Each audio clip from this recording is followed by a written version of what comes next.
உங்கள் இல்லங்களில் வந்து உங்கள் உள்ளங்களை உயிர்ப்பிப்பது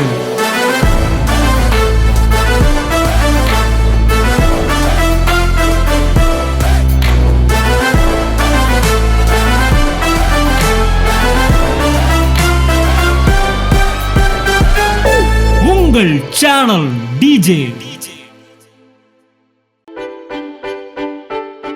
அதாவது டாப் லெவலில் பிஸ்னஸ் பண்ணிட்டு இருக்கிற பிஸ்னஸ் எல்லாம் பிரேக் பண்ணுற மாதிரி நான் ஒன்று ஆசீர்வதிப்பேன் என்று கர்த்தர் சொல்கிறார்.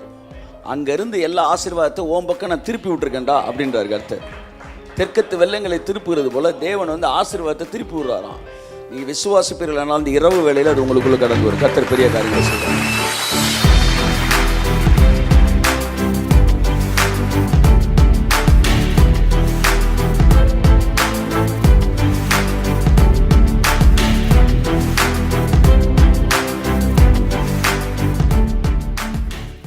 பிரைஸ் காட், ஹல்லேலூயா.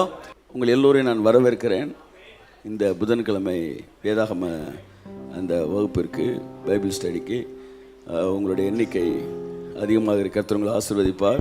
தொடர்ந்து நீங்கள் பெருகுவீர்களாக. தேவனுடைய ஆசீர்வாதம் உங்கள் மீது இருக்கிறது. கர்த்தர் உங்களை பெருக பண்ணுவார். நான் உன்னை ஆசீர்வதித்து உன்னை பெருக பண்ணுவேன். உன்னை பெருக பண்ணுவேன். உங்கள் மீது ஒரு ஆசீர்வாதம் இருக்கிறது, அது உங்களை பெருக பண்ணுகிறது. இன்னும் பெருக பண்ணும். கர்த்தர் உங்களை ஆசீர்வதிப்பார். நண்புக்குரியவர்களே, நான் மெய்யாகவே உங்களுக்கு சொல்லுகிறேன், இந்த நாளில் நீங்கள் இந்த நாள் மாத்திரமல்ல, தேவனுடைய வார்த்தையை கேட்பதற்காக நீங்கள் கடந்து வருகிறவங்க ஒவ்வொருவரையும் ஒவ்வொரு நாளும் தேவன் ஆசீர்வதித்து உங்களை அனுப்புகிறார். அது என்ன பண்ணுது? ஷெபானாட் ராஜஸ்திரி திரும்பி செல்லும்போது நிறைவான ஆசீர்வாதங்களோடு திரும்பி சென்றது போல, சாலமனை பார்க்க வந்து திரும்பி செல்லும்போது ஆசீர்வாதத்தோடு திரும்பி சென்றது போல, சாலமனை பார்க்கலும் பெரியவர் இங்கே இருக்கிறார். இந்த வார்த்தைகள் கேட்டுவிட்டு திரும்பி செல்லும்போது நாமும் அதைவிட அதிகமாக ஆசீர்வதிக்கப்படுகிறோம். அதில் எந்த மாற்றம் இல்லை, எந்த சந்தேகமும் இல்லை. கர்த்தர் உங்களை நிறைவே ஆசீர்வதிப்பார். தொடர்ந்து நாம் ஐஸ்வர்யம் என்கிற தலைப்பிலே கர்த்தருடைய வார்த்தையை நாம் தியானித்து கொண்டு வருகிறோம். Super abundant life, living the life, living beyond the life limits, the life living beyond life limits. வாழ வேண்டிய வாழ்க்கையின் எல்கைகளுக்கு மேலாக வாழ்வது. ஹல்லேலூயா. போன வாரம் ஒரு பிரதர் அனுப்பிச்சிருந்தார் இந்த வாரம் மெசேஜுக்கு அப்புறம். நேற்று மிடில் ஈஸ்ட் கண்ட்ரியில் ஒரு மன்னருடைய பொண்ணுக்கு நினைக்கிறேன் திருமணம். ஒரே நாள் இரவுக்காக $7 பில்லியன் நினைக்கிறேன் செலவழிக்கப்பட்டது. ஒரு நாள் ரிசப்ஷனுக்கு வருகிற எல்லோருக்கும் வைர மோதிரம். கை தட்டுங்க. இப்படியே தட்டிக்கிட்டே உட்காந்துருக்க வேண்டியாம போல. படித்தோடனே எனக்கு ஒரு யோசனை ஞாபகம் வந்துச்சு. ஒழிந்து போகிறவைகளே மகிமையுடையதாக இருக்கும் என்றால் நிலைத்து நிற்பது அதிக மகிமையுடையதாக இருக்கும். ஆமென், ஆமென், ஹல்லேலூயா. போன வாரம் பார்த்தோம் எகிப்தின் சம்பாத்தியம், எத்தியோப்பியாவின் வர்த்தக லாபம். ஆமாம், எகிப்தோட சம்பாத்தியம், அந்த உலகத்தின் சம்பாத்தியம். எப்போவுமே பாருங்களேன், இந்த மினிஸ்ட்ரி வேலை பார்க்குறவங்க வந்து மினிஸ்ட்ரி மேகசின்லலாம் ஒரு அனௌன்ஸ்மெண்ட் வரும், அட்வர்டைஸ்மெண்ட். என்னென்னா, தமிழ் ஆங்கிலம் நன்கு டைப்படிக்க தெரிந்த வாலிப பிள்ளைகள், ரட்சிக்கப்பட்டவர்கள் வந்து ஊழியத்திற்கு தேவை, ரட்சிப்பின் அனுபவம் தேவை, ஊழியம் செய்ய. அப்படின்னா என்ன அர்த்தம்னா, சம்பளம் ரொம்ப எதிர்பார்க்காதன்னு அர்த்தம். எங்கள் ஃப்ளைட்டுக்கு பைலட் தேவைன்னு 96 கோப்லாண்டோட மேகசினில் பார்த்தேன். எங்கள் ஃப்ளைட்டுக்கு, ஆமேன், எங்களுக்கு ஃப்ளைட்டு தேவைன்றீங்களா? எல்லாம் மாறுது. அமெரிக்கர்களின் தேவன் இந்தியர்களின் தேவன். ஆமேன். நீங்கள் அமெரிக்காவில் இருக்கிறவனை கம்பேர் பண்ணவே வேணாங்க, நீங்கள் பரலோகத்தில் இருக்கிறவனே கம்பேர் பண்ணலாம். ஏன்னா பரலோகத்திற்கும் பூலோகத்திற்கும் முழு குடும்பத்திற்கும் நாமகரணராக இருக்கிற இயேசு கிறிஸ்து பரலோகத்தில் இப்பொழுது இருக்கிற அவர்கள் எதை அனுபவித்து கொண்டு இருக்கிறார்களோ அதை இங்கே பூமியில் நாம் அனுபவிக்க முடியும் என்பதுதான் வேதம் தருகிறது. ஏனென்றால் நீங்கள் மரித்து விட்டீர்கள், தேவனுடைய ராஜ்யத்துக்குள் நுழைந்து விட்டீர்கள். என்ன பாதி பேர் அந்த ரூமில் இருக்கிறாங்க, மீதி பேர் நம்ம இந்த ரூமில் இருக்கிறோம். மற்றபடி நாம் எல்லோரும் கிறிஸ்துவுக்குள் ஒரே குடும்பமாக இருக்கிறோம்.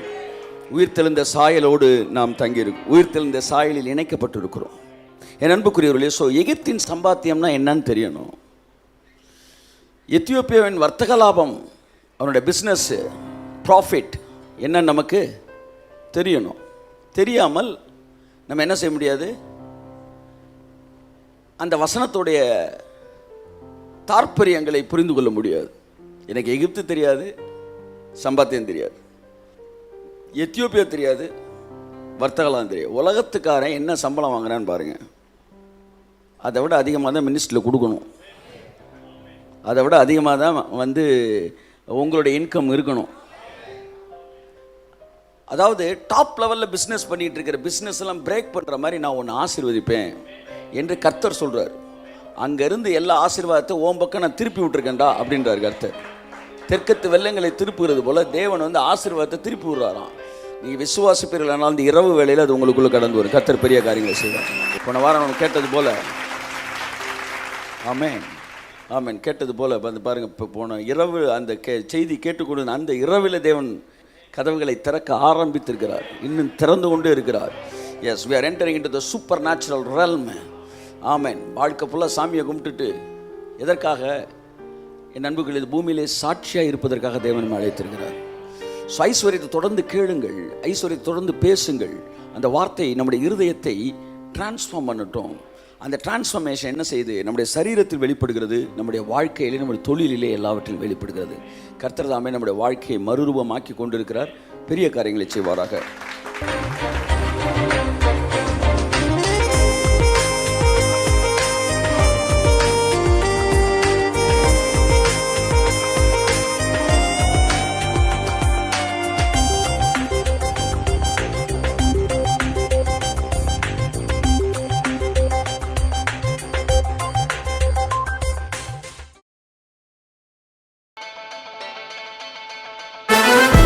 உங்கள் இல்லங்களில் வந்து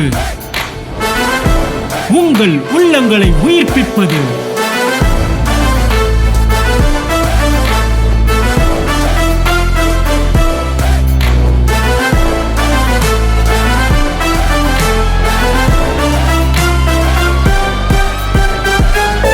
உங்கள் சேனல் டிஜே.